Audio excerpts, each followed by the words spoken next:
What's up, everybody? Welcome back to another episode of Eye on the U, the Miami Herald show about the Miami Hurricanes. A lot to catch up on this week. I'm your host, Andre Fernandez, joined as always by our Miami Hurricanes beat writer, Jordan McPherson. Jordan, I mean, it's not over, but the chance of getting to the playoff is over. The Canes fell short. Lackluster, disappointing finish to a season that was so promising just a few weeks ago. They missed the college football playoff. They missed the ACC title game. We'll recap what happened, what went wrong against Syracuse. We'll debate, should Miami have gotten in anyway? They were the second team left out, but Pop-Tarts time. Got to go to the breakfast pastry bowl to face Iowa State. We'll look at what is worth still accomplishing for this team in that game. And also on a brighter note, Cam Ward, a Heisman finalist, along with Travis Hunter, Ashton Genty, and Dylan Gabriel. We'll talk a little bit about that. He says he's going to play in the bowl game. Should he do it? Is he just saying that? Is he going to change his mind? We'll talk about that a little bit. And, of course, signing day, we'll talk about the class that Miami was able to bring in, a look at the future of this program and the guys that are in. And so far, the activity has already started to pick up in the transfer portal. Who's gone? Who might be gone soon. We'll look into a little bit of that. And then, of course, we've been looking at college football on the national scale, and we'll look at the playoff field and kind of what matchups stand out to us in that first round and maybe possible ones down the road. But, Jordan, let's start with, again, painful loss at Syracuse that you kind of knew was going to set them on this path, but then reality happened last week when the playoff field was announced, and Miami's sitting there in the second team left out right below Alabama. Yeah, I mean, Miami had everything to play for. I mean, they were up 21-0 going into early in the second quarter against Syracuse. They had everything going for them, and then the defense did what it has done all year. It let an offense not just stop anything into the game and not be able to stop a dang thing. Again, It was Kyle McCord after that first quarter was able to just pick them apart, was able to do whatever he wanted. Nobody was able to stop them, whether it was the run game, whether it was the pass game. They tie it up. They battled for a couple possessions to keep it tied, and then Miami just couldn't get that stop that it needed, and it couldn't get that go-ahead drive that it needed. It all just compounded at the end, and it ultimately did them in. After that game, the real question was, as Andre mentioned, how would that impact them going into conference championship weekend in terms of their seeding, their positioning? And the committee put a 3-loss Alabama team ahead of Miami for that last spot going into conference championship weekend. At that point, the writing was essentially on the wall that Miami wasn't making it. They were hoping there could be a potential change of heart, change of thought process. Miami made its argument. Its 2 losses were both on the road to bowl teams, Georgia Tech and Syracuse, by a combined 9 points. Alabama, on the other hand, a 3-loss team, including 2 losses to 6-win Vanderbilt, to 6-win Vanderbilt and 6-win Oklahoma. And the Oklahoma loss was an embarrassment of a loss for them. Don't get me wrong there. But all of that became moot when Clemson upset SMU and was able to snag an auto bid. Because at that point, now it's, okay, what do they do with SMU? Does SMU fall below Alabama and Alabama take over for both of them? Or does SMU get to slide down but get at large? I feel like the committee did the right thing by giving SMU it because, again, undefeated in conference play, 1 regular season loss. How much can you really punish a team for losing by 3 points in a conference title game when they were already safely in the field before that? So Miami's any inkling of hope was dashed as soon as Clemson won that conference championship game, but Miami dropped 2 of 3 to end the year, 2 games that were winnable for them, 2 games they were favored by double digits in both of. So at the end of the day, Miami can only look back on itself as for why they're not in the field. No, I mean, the whole year, like you said, it was the defense. And, I mean, 21-0 should have been enough to, at the very least, kind of, stiff arm the other team. Maybe you get into a back and forth trading scores the rest of the way. But you kind of felt like, okay, it's enough of a cushion where maybe they're going to win this game by 14 or even by 7. But to blow that lead and then just not be able to stop them. And then at the end, I mean, I'm looking at that, 42-35, and then they kicked the field goal. And I knew that not only was I thinking, they gave the game away there. They gave the game away at that point. I mean, not only was I thinking go for it, I was thinking go for 2 because the reality probably more than likely was the way they were so bad on defense, you weren't going to get the ball back. So even if they had gotten in the end zone, I wouldn't have kicked the extra point. I would have gone for 2 to try and get the lead and then pray you can hang on to that 1-point win at that point. That's how bad it was. So no, I completely agree with you on that front. When I asked Mario about that, he, of course, used the scapegoat answer of, the analytics said no matter what, we're going to get a stop anyway. Let's get the points. And it was like, have you seen your defense over the final 45 minutes of this game? And also, fittingly enough, when it was against the Georgia Tech game, when they were facing, I think it was ended up being a 4th and 14, when they still had plenty of time left, and they decided to go for the touchdown instead of kick a field goal, which would have kept them at a 1-score game, and they did get the ball back. They went for it, citing analytics.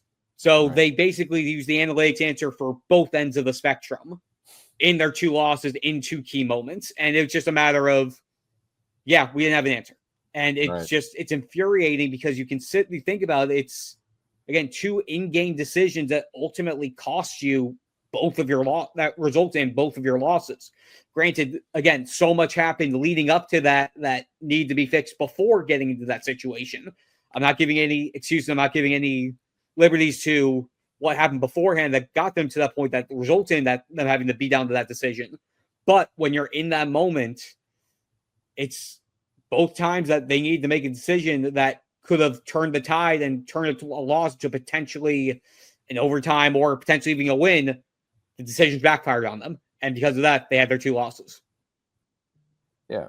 I mean, should they have been in the playoff is, I guess, one of the questions we wanted to talk about. I mean, no. At this point, after all that, I'm sorry. Like, they blew their shot, and the schedule was not that great to begin with. And now, had they beaten Syracuse and at least gotten into the title game, and maybe they're the ones that come down to a last-second walk-off field goal, even let's say they lose to SMU the way that SMU lost to Clemson, then maybe. Maybe, because Alabama hasn't been old Alabama, and there's still 3 losses. And if you look at one of those losses, they got their doors blown off by Oklahoma. So you have to kind of balance that. In that scenario, I would have had to you would have had to probably balance that a little more. But the way it turned out, no. The way, and my logic behind this is, if they made the ACC championship game and it was them and SMU, a battle of 2 top 10 teams, both of them should have been making it no matter what. Right. My thought process on that was, and this was assuming if SMU had beaten Clemson and it came down to Miami versus Alabama, if it came down to the 2 of them for the final spot, where it was a Miami with its 2 losses being 4 points and 5 points on the road versus the 3 losses that Alabama had, which were Vanderbilt, the 3-score blowout against Oklahoma. To me, that Oklahoma loss to me was a bad Oklahoma team this year. A bad Oklahoma team. To me, if it was down to Alabama and Miami, if SMU had won the ACC championship game, I think Miami should have been the last team in over Alabama. All that, of course, became moot as soon as Clemson won, and it had to be SMU fighting for the final at-large bid. Once Clemson won, it was like, okay, there's zero hope. All that's done for. Let's just get the bracket out so we can see officially how far down they put them. And let's not forget, Bama could have been a 4-loss team this year. Very Bama easily. Could have been, yes. That hellacious comeback they had in the Georgia game. Yeah. That could have easily been. I mean, it's frustrating because you have such a season like this with such a special quarterback like Cam Ward, and one result basically. Pick which one, but one result basically is what realistically keeps them out of being at least in the playoff. And in a year like this, you felt like they deserve to be part of the ACC title game, but they let it slip away. That's another frustrating part, because a 3-loss.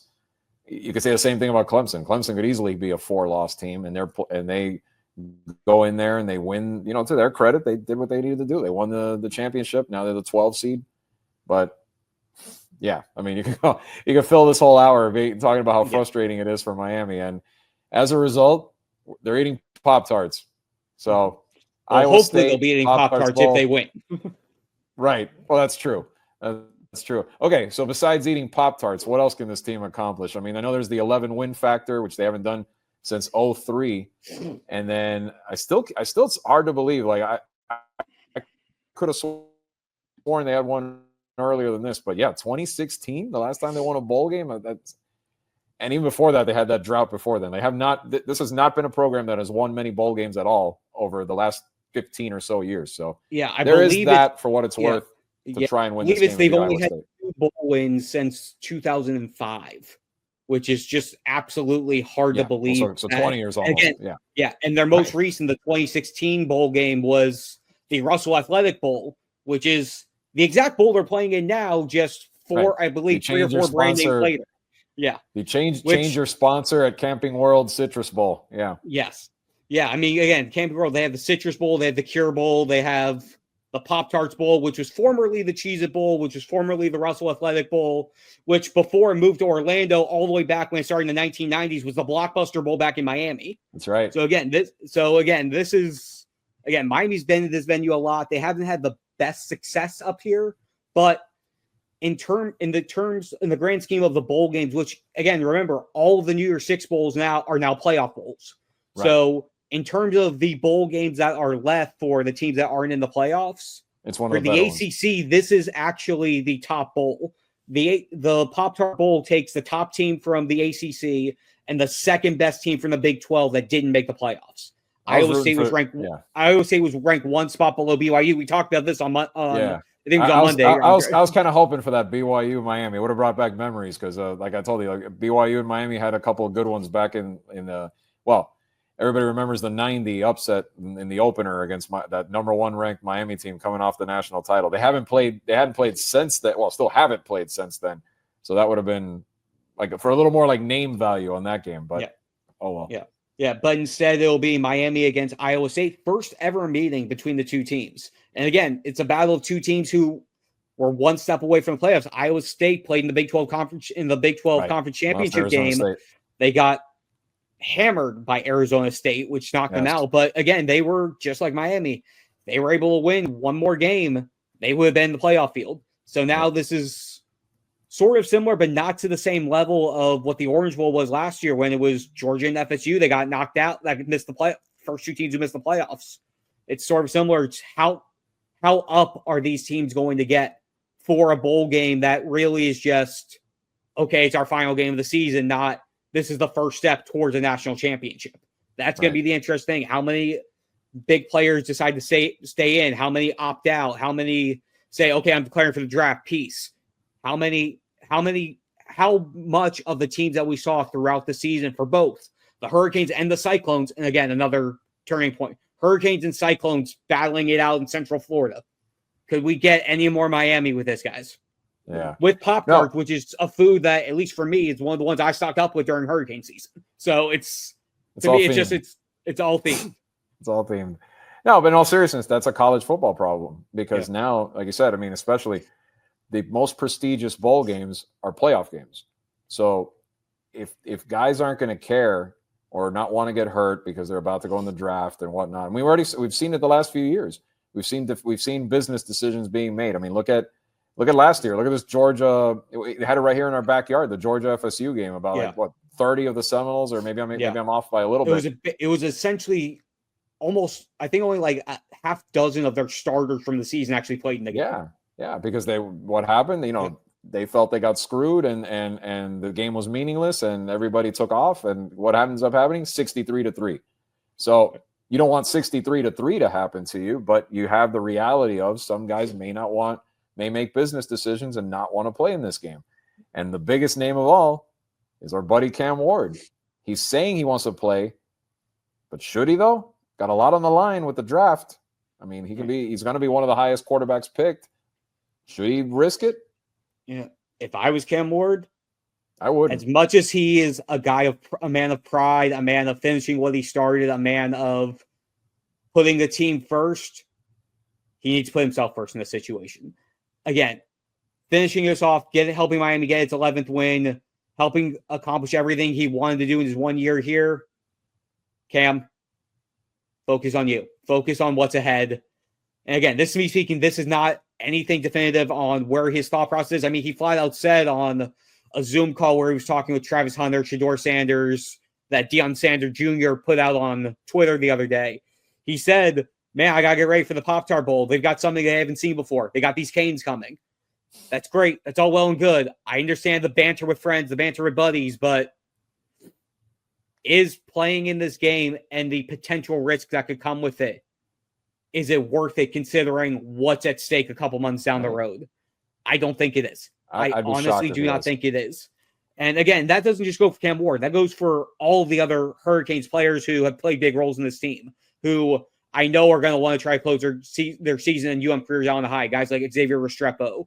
He's the main guy that I'm trying to figure out what he's going to do, because after he poured his heart and soul in this team for 5 years and to have one more game, what is he going to do mentally on that side of it? And then you have other guys like Jalen Rivers, Elijah Arroyo, even kicker Andy Borregales, the guys who have been here, who have been the lifers, who have helped change the trajectory of this program from when they got here. Are they going to feel that sense of pride take over the personal decision? And that's something that we're going to be finding out over the next week and a half, 2 weeks before the game kicks off on December 28th. To me, it's a very interesting thing how this is going to morph college football in a way. How is it going to happen? Like, in other words, is the bowl season just going to fade away? I mean, there's a lot of money interest involved, obviously, with all these sponsors, Pop-Tarts, and you name it, all the ones that are sponsoring all these other bowl games. But you're going to have teams from power conferences like Miami and like others that are going to be thinking like that. They're going to be thinking, why am I going to get hurt? Why am I going to risk it? Why do I want to play in in essentially a meaningless game? But you can't say that for every single bowl game, because if you're a team that achieved a ton and this is your Super Bowl, like, you're from the MAC or something, and this is the highlight, you went 6-6 and you made it. Yeah. You're up for, you're excited for. So it's a very weird dynamic. Like, some of these teams will approach the bowl games with some excitement, but the bigger name teams, let's be honest, they're not really going to care that as much, and they're not going to put as much into it. So is that going to eventually erode the bowl season to the point where only people are going to give a crap about the playoffs? And you know what? And eventually it's 12. We just went from 4 to 12. It may end up being more. And maybe that's the answer. Absorb more of these bowl games in the playoff games. Maybe if this ever goes from 12 to 16 or who knows what. Yeah, and the other interesting dynamic from the team perspective, obviously the game itself, we're seeing a lot of, like, say, the business decision, the opt-outs and whatnot. But for the teams that make the bowl games, you have to remember, they get the extra practices. They get the 10 to 14 practice, whatever it may be, within this time window, where it's basically a springboard into spring practice, into next season. It's like the pre-spring before. Exactly. Right. Yeah, all these teams that make the bowl games, regardless of whether their main players from this year who are not going to be there next year play, you're getting the extra chance for these guys who may be a big cog for your team next year. You're getting that jump start with them. You're getting to see the extra. You're getting the extra eyes. You're getting the extra reps with them. That stuff is invaluable for teams that are maybe on the fringe trying to make a big jump and trying to make sure they know what they have going into next year.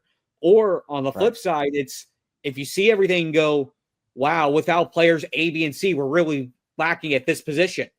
Okay, they have an extra item that they can put on their checklist for as they go through the back half of recruiting or when the second transfer portal window opens up. Right. So they can start truly identifying what needs they still have and getting a little bit extra work done on that front. And that's the tricky part too, because like you said, you're getting a jump start, but are all the guys you're getting the jump start with going to stick around? And then you have that problem too, or who you're going to bring in that you don't have anyway. And then, there's no perfect way, but at the same time, it's just, to me, it's just fascinating to see like how this is all going to evolve. That, it's something that's been like a traditional part of college football for so many years that we've already started to see in recent years start to change and start to kind of, morph into something else. But one tradition for a long time in college football that's the same is the Heisman Trophy. And this Saturday night, Cam Ward's going to be sitting there with Travis Hunter, Ashton Genty, Dylan Gabriel. We're going to find out who wins this year's Heisman Trophy. What do you think his chances are, Jordan? I mean, I can tell you what I think. I love Cam Ward. I love what he's done this season, but I don't see it happening. I think at best maybe third. Yeah, that's where my head. I think he's above Dylan Gabriel, but Hunter and Genty, I believe, are far and away ahead of him. Just Travis Hunter, what he's done this year. Again, 14 receiving touchdowns. I think he's 6th nationally in receiving yards. Oh, yeah, and he also has 4 interceptions on defense and is basically playing every single snap for Colorado on both sides of the ball. Yeah. How can you argue? How can you argue against that? How can you argue against Ashton Genty, who's 130 yards away from faster Derrick Henry? Yeah, 130 yards away from the all-time single season rushing yard record in college football history. Oh, and 30 touchdowns overall. I mean, he's a monster. It's just he's absolutely ridiculous. But the versatility. Yeah. Sorry. I'm saying I didn't have a Heisman ballot this year, but if I did, my order would have been Hunter, Genty, Ward. That would have been my 1 through 3. Yeah, same here. And Gabriel's had a great year too, but I think that's where I would give maybe Cam a little bit of the nod, and especially how he elevated the program for Miami this year to take them from where they were to on the cusp of being a playoff team. But you have a week 1 starter of a running back in the NFL in Genty, and a good one that's going to dominate probably from the looks of it. But how do you argue that versatility of Hunter? I mean, that's agreed. Like generational stuff. Like you don't see that. I mean, FSU's still lamenting not getting him. Yeah. And Deion was smart to in the early days of NIL and all that. Hey, this kid is special, and we'll see. But I'm with you. I think when you have that sort of uniqueness in a player, like that's your guy. Like, how are you not going to give this kid the Heisman? Yes. So. Yeah, there shouldn't be a debate, and it's unfortunate that there shouldn't be a debate considering just how dominant Ashton Genty has been. Because basically any other year, he's probably, if not the runaway, a significant favorite. Right, and I love that. I love watching him play, but he's up against a unique, like I said, he's up against a unicorn talent. Yeah, he's up against a unicorn. There shouldn't be a debate. Exactly. So on that note, let's talk a little bit about that program's the Hurricanes program's future. And signing day was last week, and strong class again for Miami. A little bit of drama early on, and I witnessed it firsthand a little bit because I was at American Heritage, and Malachi Toney was not, and we were all wondering, okay, is he going to sign with Miami finally? What's going on? There was some rumor about maybe nowadays with NIL, you never know if there's a last-minute bidding war going on. Turns out it was something about paperwork, transcripts, and they got it all cleared up. And then by the afternoon, Mario Cristobal comes out and says he's signed with the U. He's coming here. Then later that night, Malachi wins the Nat Moore Trophy, a prestigious award of the last few years given to the top player in South Florida. And he's just one, obviously, of the several acquisitions Miami got this year in their signing class. Some of the other locals. Amari Wallace, who I know had an injury early in the season, but he says he feels much better. He's rehabbing. Corner from Miami Central, 4-star kid. Joshua Moore from West Broward, a 4-star wide receiver, 6'4" kid, very good, athletic, good hands.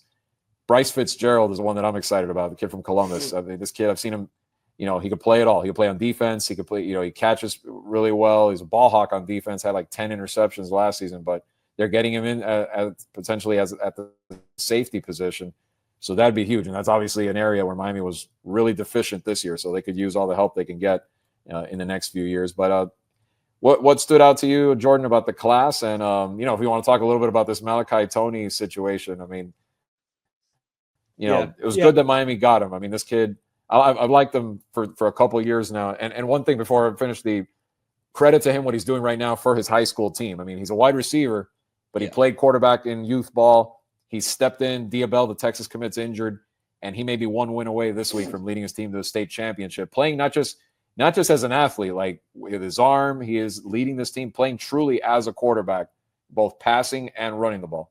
But, Malachi is one of my favorite guys from this class. And again, it's been an interesting year specifically with him because he was committed to Miami middle of 2023. Then he reclassified, and because again, he was originally class of 2026. So he reclassified to be able to join a year early, then decommitted for about a month, then recommitted. And then there was all this snafu at the end with the transfers, which again is because he's graduating a year early. So He had to get all that in order. I guess that stuff just wasn't formally finalized. So again, that gave a little bit of a scare, but the fact that he is with the class, he is signed, that's a great that's going to be a great, great player for this team, especially, I mean, again, Miami's going to need to figure some things out with receiver. Again, Restrepo's gone. We'll be interested to see what happens with Sam Brown. Jacoby George is gone. Your only tried and true guy who's back is Isaiah Horton. So they're going to need to continue to restock that position. And I feel like Malachi Toney is one of those guys who, if things work out the right way, he's a guy who could probably come in instantly and help fill a void. Again, he has the potential. He has the speed. He has the hands. He has the route running. He can do it all. And again, he's playing for an American Heritage team that's consistently one of the best, not just in the state, but continuously. They're ranked nationally up there. So he's going to be a good addition. And again, this team, the recruiting class finished, I believe it was about 13th or 14th, depending on which recruiting site you looked at. It's a bit lower than Mario Cristobal's first two recruiting classes, which were in the top 10. But they still have time. Again, everything still goes until February, and then you still have to see what they're going to add in the portal. They lost a couple guys, specifically Gavin Nix, the linebacker out of Bradenton IMG Academy. He flipped right before the early signing period. They lost a couple other guys late in the process, but overall, they have a pretty solid class of, I believe it's about 20, 21 players that it's primarily 4-star recruits. So they have enough of a building block to work with as they head into next season. And over these next couple weeks, we'll see how they infuse the transfer portal with what they've gotten in their recruiting class. Yeah, I mean, and they are looking, let me tell you, just from what I hear sometimes on the high school scene, they are looking at some receivers. Like they're looking at some of the guys already for the 2026 group. I mean, I know a big name out there that they've had their eye on before. I hope they still do. Is Jason Lopez over at Chaminade. He's a tremendous. I mean, he almost looks like a Restrepo clone, and he'd be another great get if they can get him to sign next season as well. So they'll on that front. That's one thing I know that they've done a great job, and I think will continue to do a great job. On the defensive side of the ball, let's look at the class too. A bunch of guys. I love Ezekiel Marcelin. Like from the second, he's Ruben Bain's protege. Wesley Basaint. They love this kid. I mean, I think he's just going to be another one in that line of talented defensive players to go to Miami. Dante Simpson up front has impressed me for 2 years now for Chaminade. The way he can rush the quarterback. He's a good run stuffer with the size he has. I think 6'3", 280, give or take. Probably has to get it. He'll get in there and get acclimated to the system. But I like this kid a lot. I think he kind of goes under the radar a little bit with all the offensive weapons that there are in Chaminade over the last couple of years. And another kid that got hurt last week. Hopefully he's all right enough. Eventually, I'm sure it's probably going to be a little bit of a lengthy recovery. Is Chris Ewald, the cornerback at Chaminade. So we wish him a speedy recovery. But another talent that if he can get healthy and get back on the field soon, that they're bringing in, especially in the secondary, like where we said before, and we've said a million times, they really need some help in that group. Yeah. So again, you mentioned those guys, and again, the guy you mentioned at the top when you're weaved him in with one of the offense guys, Bryce Fitzgerald is probably the guy who I'm most interested in, but I'm also going to heed some caution just because of the way that we saw how they handled Saquon Patterson this year. Again, from the way that the Hurricanes have explained it, it's a lot easier to jump in right away and play cornerback like you saw with OJ Frederick than it is for you to come in and play safety, especially since the safeties for the Hurricanes, at least under Lance Guidry, do a lot of the play calling, a lot of the audibles, a lot of the calling. So you need to have the playbook virtually mastered in order to be getting consistent, steady playing time out there at safety. So to see, I'm excited to see what Bryce Fitzgerald will do down the road, but I'm expecting or anticipating that he'll be similar to what Saquon Patterson was, start on special teams, get a few reps here and there, get comfortable, get acclimated, and then year 2 will probably be the year where you'll probably see him. That's what I'm assuming is going to happen with Saquon next year. Because, again, we know just how talented Saquon Patterson is. He was one of my favorite guys to watch at Chaminade when he was there, and to know the talent that they have, and they took so much, especially with the way the Hurricane safeties played this year, that they were still hesitant to put him out there full time, really tells you how much time they want to make sure the safeties have before they feel comfortable putting him out there. So I feel like Saquon will probably get his chance next year, and then Bryce Fitzgerald will probably get the opportunity the year after to start cycling into a heavy load for that rotation. But he's the guy who's going to be just watching what he did at Columbus. I'm intrigued to see what he's able to do this year. to do once he gets to Miami, I should say. Yeah. No, and again, talented kid. Maybe in a pinch, you can even run him out there on the offense. He's a good wide receiver. He's very athletic, great hands, and again, he's got those ball hawking skills that you always want in a safety, where he could just has like an ability to find the ball back there, and he proved that playing good competition. Because again, Columbus is another one of those high school teams that plays some of the best teams in the country, so it kind of gives you at least that little foundation going up to this level. But interesting, like you said, that they're being patient with those guys. Hopefully not too patient if the secondary gets better next season, and it's going to have to be. But to wrap up this recruiting talk, the portal, Jordan, anybody the Canes could be targeting, or what? Give us a little idea of what's happened so far. I know it's still really early in the period, so yeah, it's still really early. It opened up on Monday, but luckily on the Hurricane side, a lot of the guys who have transferred out weren't really big name contributors. The biggest guy who they've lost so far is AJ Allen, who got buried down that running back depth chart with Damian Martinez, Mark Fletcher, Jordan Lyle, specifically being the 1-2-3 punch. AJ Allen and Chris Johnson both entered the portal. Reese Poffenbarger, who transferred in from FCS Albany last year, is in the portal again. And then other than that, it's basically been a bunch of backups, more or less. Robert Stafford, cornerback. Antonio Tripp, offensive lineman, who only got into the Ball State game. The Washington brothers, both Robbie and Bobby, both entered the portal. But in terms of guys who they could be looking toward, again, wide receiver is one of the biggest spots. A few of the names that have been standing out. Eric Rivers, who had a tremendous year at FIU, is reportedly going to be visiting Miami at some point over the next week. They're targeting Eric Singleton as well, who is at Georgia Tech and is right now one of the top guys in terms of wide receivers in the class so far. On the defensive line, Keyshawn Silver from Kentucky has been one of their top guys the last couple of years. Is in the portal. That's a guy Miami's looking at. He's set up a visit, and they're going to need defensive linemen, especially on the interior. Because again, all those guys who transferred in, Simeon Barrow, CJ Clark, et cetera, they were only here for 1 year. So, and then you have, it will be interesting to see what Akeem Mesidor does. He was a fifth-year redshirt junior. Is he going to jump to the draft, or is he going to stay for a sixth year? So their D-line is going to be taking a massive hit outside of really Ruben Bain, Ahmad Moten Sr. are their two main guys who are returning. So the more defensive line depth you can get, the better. And then offensive line, there are a slew of guys. They have a couple guys from Liberty that they're looking at. Guard center Jordan White, who is one of the higher rated interior offensive linemen. Couple guys from more group of five levels are the main guys that have been targeted so far, just because it's still a pattern of waiting to see who comes in. But the main spot I'm looking at is if they do attack and try to get another quarterback in the portal, there are only a couple options as of right now. Malik Murphy from Duke and Carlos Mendoza from Cal reportedly is entering the portal. ESPN announced that today. Columbus kid, dreamed of coming to Miami. Fernando Mendoza, not Carlos Mendoza. Sorry. Yeah. Fernando Mendoza. I apologize, Fernando. That's right. Yeah. Fernando Mendoza from Cal. That'd be ironic too. He almost beat the Canes this past year. Yeah, exactly. Yeah, and again, he wanted to go to Miami. Miami basically said to him, "Hey, we can give you a walk-on spot," and that sort of lit fuel under his butt to be like, "Yeah, if I get a chance, I'm going to prove you wrong." And he almost did.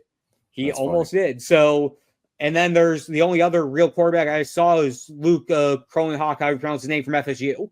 Yeah.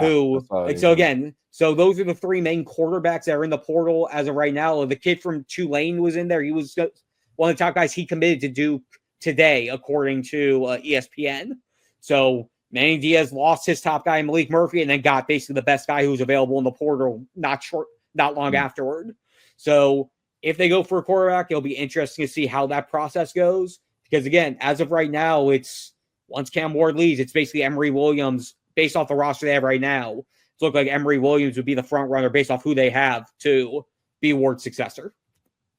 And when does this transfer portal period ends in about a week and a half, I think? About two. I believe it's a 30-day window. So we have basically till a little bit after New Year's to get all that settled. Okay. So I mean, there still could be activity. Maybe Miami's a little bit patient and tries to see if another quarterback jumps in that they maybe could, increase, that could jump on their board. But some interesting names for sure. Funny, FIU hasn't been able to hang on to their top receiver for 3 years now. It doesn't look like they'll hang on to Eric Rivers either. Well, I mean, they're not hanging on to Eric Rivers either. Yeah, I mean, 3 consecutive 4-8 seasons and a coaching change that'll Yeah. do it. Although, No, and like I said, yeah. I like the Willie Simmons hire. I think he'll do. I do too. I think he'll do well for FIU. So yeah, there's our quick too, FIU update on the IVU podcast.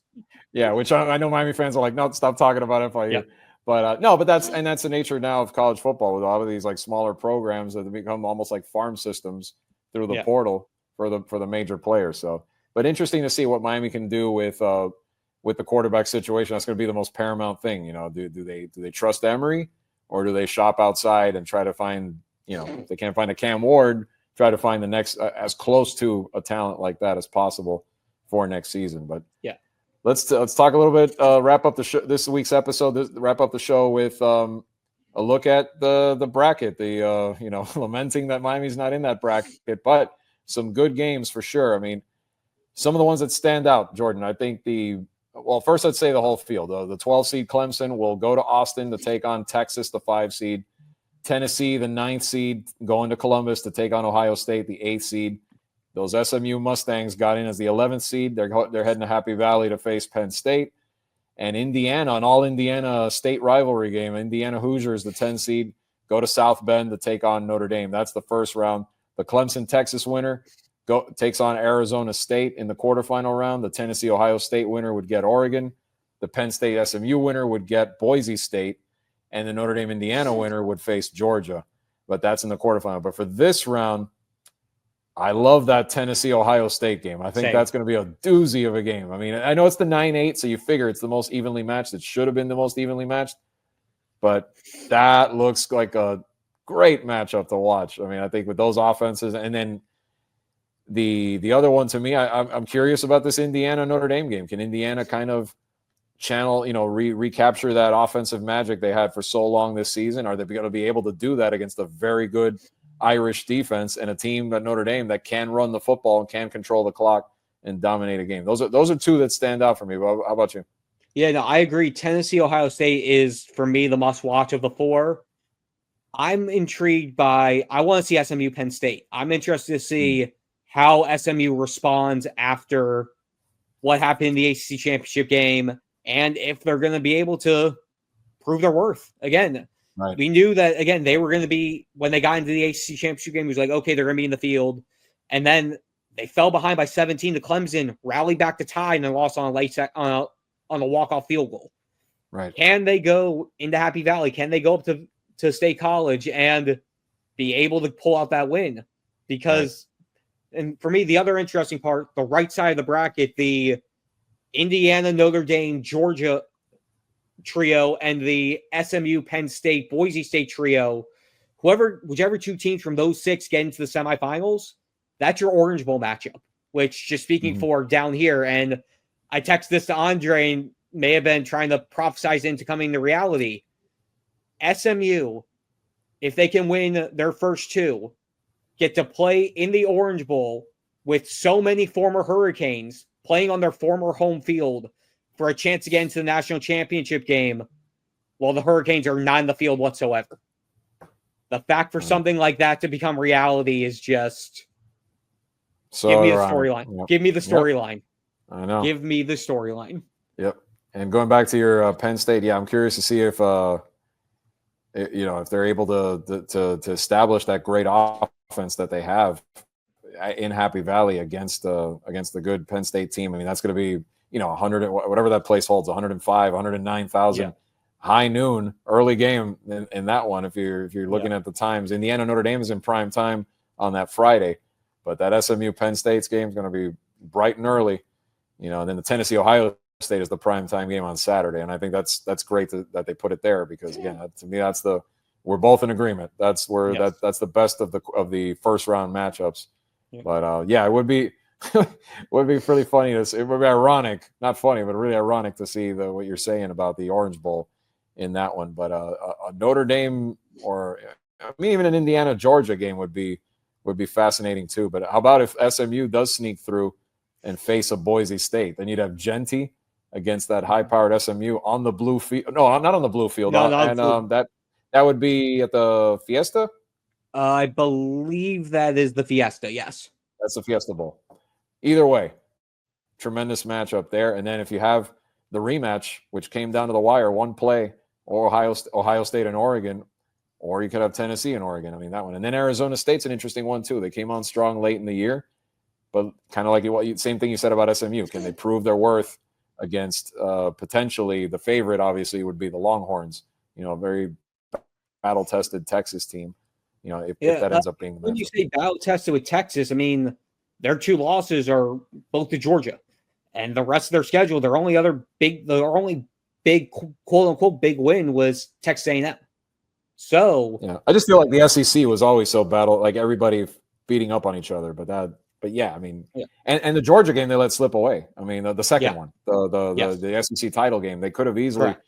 I mean, even when Carson Beck getting hurt, that shocked me that they did not hang on and win that game. Yeah. So, but it should be a fun. That's another interesting part for when you mentioned with Carson Beck. Carson Beck is not looking good for him to be playing in that quarterfinal. So whoever wins between Indiana and Notre Dame could be interesting for them when they go into the Sugar Bowl against Georgia. Right. Yeah. I mean, yeah, a lot of storylines, a lot of fun. I mean, I know some people may watch it, some people may get frustrated and say, if they're Hurricanes fans, it might be like, we're not in it. Who cares? But if you're just a college football fan, I think it's going to be this whole format's made it a lot more interesting, more than I thought. I admit, at the beginning, I didn't know if they were watering it down too much, but this is going to be fun to watch, to see a lot of these matchups. And I think they have created a possibility for it not to just be the same old 2 or 3 teams. I think you could have someone get hot and make some noise and maybe even take it as far as maybe even the national title. You never know. So, but on that note, we'll be back. Actually, when will we be back, Jordan? We got. Are we going to do this kind of like on hiatus now? Once in a while, depending on news. I mean, I would say we'll do one to preview the Pop-Tart Bowl once we get closer. We'll have a little bit more insight onto some transfer portal stuff, who's playing, who's not. And again, just a advance to wrapping up of the season. Yeah. So I think if not next week, catch us the week after. But sometime between now and the Pop-Tarts Bowl, we'll have another episode for you looking at everything. And if we're not back before the holidays, happy holidays to everybody. We appreciate everyone for watching Eye on the U. Remember, you can catch us on YouTube or at MiamiHerald.com. So for Jordan McPherson, I'm Andre Fernandez. It's been a fun season, and we'll be back talking some Pop-Tarts Bowl the next time around on Eye on the U. Take care.